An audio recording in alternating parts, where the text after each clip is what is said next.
Have you checked the children? You're a little mad sometimes. Hi, I'm Chucky. Wanna play?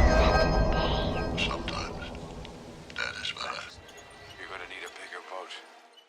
Hey everyone, welcome back to the Horror Show. I'm Cecil Laird. Jaime Fuego here. And we are here to do another Patreon request. This one from none other than the gentleman that is Sam of the Glass. Love you, Sam. Sam is a amazing man, a long-term supporter of the channel, and someone that we had an idea for February, but unfortunately he ran into some medical issues, didn't get it done, so maybe next year we'll be able to put it together. But he threw us yet another request through our Patreon page, and this one is for the 1976, I guess you could call it creature horror movie called Squirm. Indeed. Jeff Lieberman. This is an entire, written and directed or just? Correct. Yeah, okay. This is an entire horror movie based around worms. The only other movie in the horror genre that I've seen on this level would be Sliver. Slugs. Those were slugs, I know. Well, no, there's a movie from the slugs. 80s called Slugs. Slither though, right? Slither in like the 2000s, James Gunn movie, James yeah? Gunn one, but there's a movie from the 80s called Slugs. Never seen Slugs. Much gorier than this one. This Really? Is it's an R-rated one. There's a couple. This wasn't really as much gnarly gory scenes. as you know. It is rated PG. Outside of one particular actor, it's either fully human or fully skeleton. Yeah, correct. And we were even joking about that before this because, like, you don't necessarily see, like, these mutated slugs because they're, like, just to, well, shit, we always give overall impressions. So Please, start. Yes, thank you for course correction. Yeah, man. Sam, I didn't love it, but I'm glad that I finally got around to it because I had most definitely seen some of the iconic posters. I had from never 76, heard of it like, before he requested it, but I'm glad that we did it as well. And even I think Slugs has overshadowed this one because it's so much grislier and grosser. I've never seen Slugs, and now I really want to review Slugs. So Sam, go ahead and request Slugs for us so we can get that one done too. But frankly, I had never seen this before, and you know, for what it was for a 1976 horror movie, I gotta say, it was pretty effective. I mean, that is before the what I would consider, you know, the renaissance of that, you know, the schlocky slasher genre, right? Halloween was 1979, so it was even before, 79, 78, was 78? 78, I think. Either way, it was still a couple of years after this, so horror... I think late 70s horror took itself a little more seriously and went less for the schlock. Like, we had stuff like Soylent Green, we were in the wake of stuff like The Exorcist and whatnot, and Texas Chainsaw, so I feel like horror in the mid to late 70s really felt like it had more of a sense of sophistication as opposed to really going for box office dollars like we got in the 80s. And this film does have well-developed characters and, you know,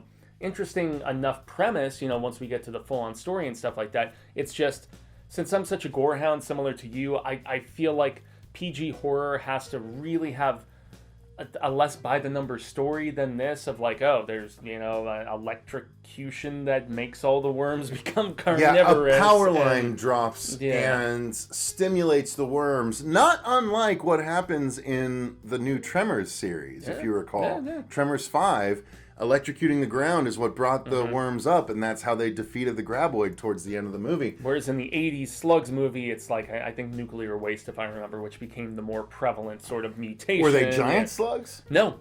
Just regular slugs? Very similar to... There's, and I hate the fact that we're talking so much about slugs in this review, but there's a scene where a couple is hooking up and the girl falls down, and there's just like numerous... It's very iconic. If you notice the scene when you watch it, and she's naked and being like torn to shreds by these slugs. Well, but after watching this, the iconic shot from some posters of the dude drowning in worms definitely struck home for me. So okay, if we're sticking with the overall, I know this is a drawn out overall. Sorry, Sam. I gotta say that I definitely enjoyed this movie for what it was. It was definitely slower than I like my horror movies to be, but in the 70s, I can understand why it was that way. It wasn't used to having to get to the horror point or else you're going to lose your audience, because horror was still relatively new in the zeitgeist, mass zeitgeist, I should say. So I mean, I can appreciate it for that. I also have to say, it is straight impressive the actual massive worm scenes All that we real. got. All real. All practical, giant throngs of worms, that is essentially, the game, the floor is lava. No, in this movie, the floor is worms, and they are carnivorous worms. Yep. So it was interesting on that level. I mean, ultimately, yes, you think Creepshow even with all those carnivorous cockroaches is worms aren't scary to me because you can just pull them off, and yes, you might get little pock marks where they're trying to chew on you, but ultimately you can free yourself. They don't play it that way because it's 1976, and it's like, if you ever ran up against a tidal wave of worms, you'd be screwed. And it's like, okay, fine. I get what you were going for. I feel like I would have been able to escape any given situation in this movie easily, but I mean, it's not the point. Yeah, unless you fall into like this huge bed of them or whatever. They treated the worms like piranha, and they wouldn't work that fast. Yeah, they're very slow. They're like inchwormy. But I did enjoy the movie. I gotta say, I did enjoy the movie. So, Fuego, you want to cover the story just real quick? Yeah. So the beginning of the film has the aforementioned power cables that come down and ignite the ground, and so that's essentially where just the nasty nature of these worms comes into play. And then you have a guy from a college, like kind of city boy, coming to see educated city boy. Yeah, exactly. You've got this love of his who is in this more rural area in the south, and I think he's coming from like the New York area or somewhere up north in like back east New England type of area. And he's there to see his lady, and he runs afoul pretty early on, if I recall, of the local sheriff who's got like this just snow blonde, like curvy hair, and he's a real asshole to him in every single interaction, and he thinks that he's actually sowing seeds of discord and dissent and needs to be arrested, and he warns him a few different times, and the sheriff is a total asshole in this, and even when he's supposed to be on duty, he's like betting that chick like late in the film. It's just, man, he is insufferable, He's man. smooth. Yeah, exactly. But and then there's the younger sister. It's either older or young. I don't know. It's a sibling of his love interest, and really just the two of them, and then the third occasionally the sister pops up here and there. She hides in a trunk from the worms at one point, if I remember correctly. Yep. But That's really, I mean, spoilers. Yeah, that's the big sort of reveal towards the end of the movie. But sorry. But it doesn't necessarily really signify anything specific. But there is also a guy from the South who is sweet on the same girl that our lead guy who is visiting is there to visit. Visiting is there to visit. Thanks everybody. But man, he encounters some worms, and as opposed to, without getting to, this is where I'm kind of dancing around the issue, as Sam knows, because you don't want to spoil stuff. He doesn't get devoured by worms, but he has an encounter, and he's kind of changed, and it almost turns into kind of a slasher about halfway through, with like other imminent danger surrounding them, and that's about, I think, as far as we can go. Story-wise, sure, yeah. Yeah, exactly. So, I mean, it's nothing that's going to be a particular revelation, but this was a pretty common trope in like the 70s, especially in the post-counterculture movement, where, anybody who was visiting these more rural areas, and especially if they were from more affluent areas, they get that hate, man. And I do feel like that was a pretty just primary component of this, is the fact that if you're visiting a small town, we are going to blame you for anything bad that's going down. We are going to be just averse, and we're going to be very hesitant to be kind to you. It's just very closely knit, and we're going to be very just skeptical and almost just standoffish to anybody who is visiting us. So yeah, and it's it's not an unfamiliar horror plot, but it's not necessarily the most interesting one to me. No. They did a good enough job, and once the worms really come into play, the funny thing is, the whole time they're trying to get you to be scared of these worms. This is the year after Jaws, mind you, and when this released, and every time they cut to a close-up of these particular worms that have mouths at the front, they add these screeches, right? I guess this is more to the sound design. They add these screeches like these worms are screaming at people, and then they add the sound design where so part of the sound design made me angry, part of the sound design made me happy. I guess I'm segueing into the sound design. Yeah, which is fine. So the part that made me angry was the fact that they tried to act like the worms were screaming when in fact they were not. But the part that I did like was the part where at one point someone finds a dead body laying there, and they lean over and they listen to his chest to see if he's breathing, and you just hear this like,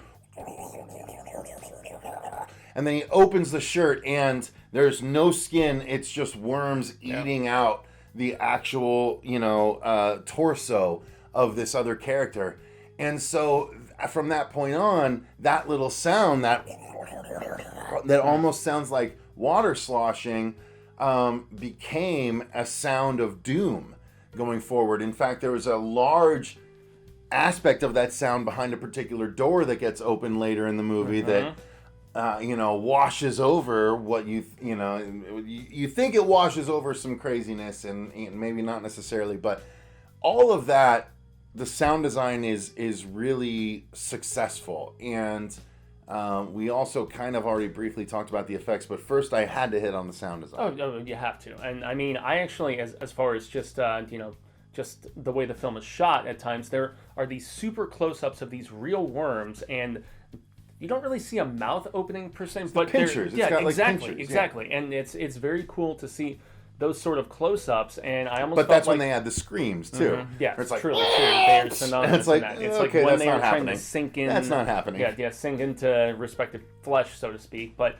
I mean, also since we've kind of touched upon acting a little bit, as far as the fact that I didn't love our visiting guy, but I was immensely amused by just the standoffishness of the sheriff once again, and also our visiting guy's love interest, and her mother and the rest of the family and whatnot, and just the fact that this felt so very of the area of the time. This felt so Southern Belle of the 70s. I would imagine a lot of people they cast were not professional actors. They were just, since they were presumably filming on site.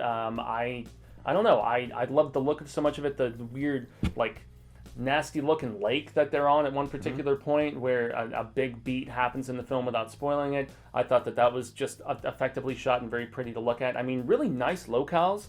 And even if there isn't like an immense amount of gore or anything like that, I still think from what I would assume a movie that was made outside of the studio system, which was becoming more commonplace in the mid to late 70s. I mean, post, well, hell, if you're going to go all the way back, you go post Romero in the late 60s with just stuff that did not need studio money and they could make it on their own terms. But this is within that same vein. And it still had talented people behind the visual aspect of just, finding good locations and nice lighting, most of it natural, obviously, and I mean, it is a good looking movie, especially for the time as well.